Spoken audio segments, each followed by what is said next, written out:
dumako tayo dito sa mga kakasuhan. Dito sa mga kakasuhan ho, alisin ko na ha. Eto. O sino gusto nyong una? Una, etong mga bata ni Digo. Apat naman to. Puro bata naman ni Digong lahat to eh. No? O dito muna tayo mga kababayan. Nako, eto si Cardema. At saka eto, yung tumatakbo sa PDP. Si Lambi mo. Ano? Sandali nga, hindi ko kasi kilala to eh. Ano pangalan nito? Ano apelido? Oh, Lambino. Sorry naman. Kala ko Lambi mo. Oh. Sabi dito mga kababayan, no, ng News 5, nagpunta ang mga ahente ng Intelligence Service Division ng NBI. Ano po? Ng NBI, National Bureau of Investigation, no? Sa Department of Justice, sa DOJ, para maghain ng reklamo laban sa senatorial candidate na si Attorney Raul Lambino. O, maliho yung pagkakasabi kong Lambi mo ha. Yung kasi yung pagkakabasa ko eh. Lambino pala. O. At Duterte Youth Party List founder Ronald Cardema. Naku po, Lord. Ano daw ginawa? Kaugnay ito ng pahayag ni Lambino sa isang Facebook Live na pinagbigyan umano ng Korte Suprema ang temporary restraint. Nag-fake news pala sila. Ay, Diyos ko naman. Siguro, dahil gusto nilang pakawalan ng dating Pangulo Duterte, pauwiin, no? Kaya ang ginawa ho nila, mga kababayan, sinabi nila, okay na sa Korte Suprema, no? Napayagan na, hindi pwedeng ihatid ang dating Pangulo. Yun pala yun. May TRO daw, pero wala naman, sabi ni Shiro Kansaki. Mali nga naman talaga yun. Magpakalat ka ng mga maling impormasyon. Di ba, mga kababayan? Oy, mga boss chief, sir, pagkatapos po ng live natin, rekta ho tayo doon sa sa The Big Five. Episode 4 po ngayon. Ayan, pinost po ni Ma'am Chris Rose. Nandiyan po sa comment section. Tuloy. Kaugnay ito ng pahayag ni Lambino sa isang Facebook Live na pinagbigyan umano. Attorney yan? Ba't gumagawa ng mga ganun? Hindi niya ba alam na bawal yun?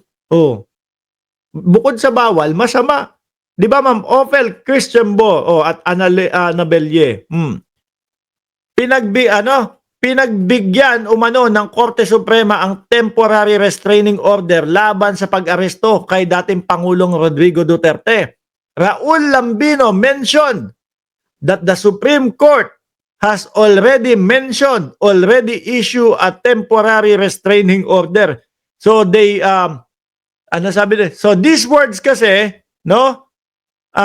This false news, when published as news, will tend to endanger, no, the public as well as discredit. Kasi mga kababayan, nakita nyo, dumagsa naman yung mga supporter nila doon sa anong lugar yon? Villamor Air Base, mga bossing. Di ba? Dumagsa. Di ba, Cheryl Santa Maria, nandoon. Yung ibig kong sabihin dumagsa, mga kababayan, mga 500. Mga ganon, yung pumunta doon. Paano kapag ka narinig nila? Tapos, yung mga kapulisan hindi pa din pinapakawalan si dating Pangulong Duterte. Fake news naman. Magwawala yung mga yan. Di ba? Uy, eto na, meron ng court order Ganito na, pinayagan na Magwawala ho yan. Magkakaroon ho ng tension dun yan, mga kababayan. Maling-mali ho yun. Di ho ba? Maling-mali ho yun, mga bossing. Ayan, kaso, ang kinahinatnan. Di ba? Tuloy natin. So, these words kasi, this false news, when published as news, will tend to endanger the public as well as discredit our state.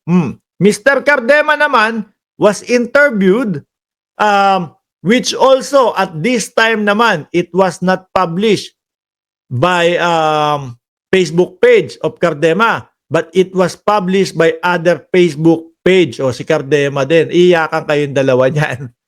Ano ho, mga kababayan?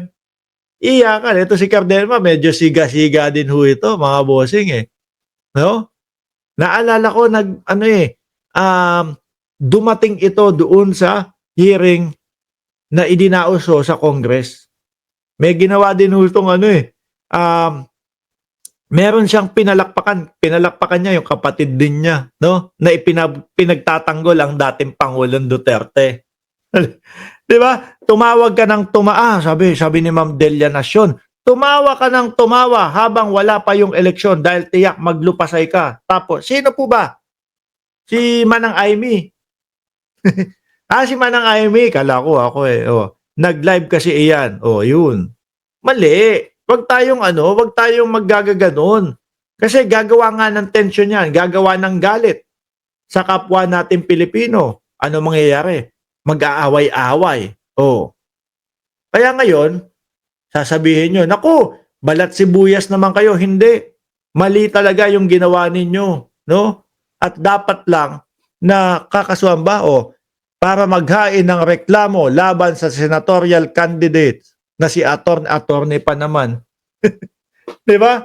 Attorney pa naman. Bakit hindi nyo ba alam na mali yung mga ganun? Ilan taon po ba si PBBM sa video nung pulburon niya? Ma'am Aimee, ganun ba itsura niya nung ganung edad? Wala naman naniniwala dyan sa video na yan, mga kababayan. 'Di ba? Kaya na-disappoint si Attorney Bello sa isang interview. Wala na. Miski naman tingnan mo, tatlo-tatlo yung lawyer doon sa loob. Wala silang nagawa. Naihatid pa din ang dating Pangulong Duterte. No? Bandang kinagabihan, saka hinihingi yung presensya ng ating Vice Presidente. Maglo-lawyer din daw ho. Tatlo na yung lawyer doon. No? Kumbaga, pampatagal na lang. Kaya umabot din sila ng ng ilang oras? 12 oras? Mahigit? Biruin mo.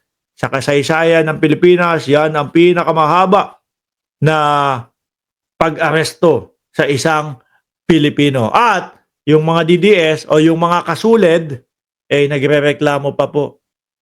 Nagmamadali daw po ang pag-aresto kay dating Pangulong Duterte. So ngayon, iwanan natin tong dalawang bata ni Digong. No? Dumako tayo dito sa dalawang bata din ni Digong, mga kababayan. Sila Maharlika at si Harry Roque. Sandali, asa ba si Roque? Roque, bago ko umpisahan ito, lumabas ka muna dyan. No, ipakita mo muna sa amin, asan ka ba?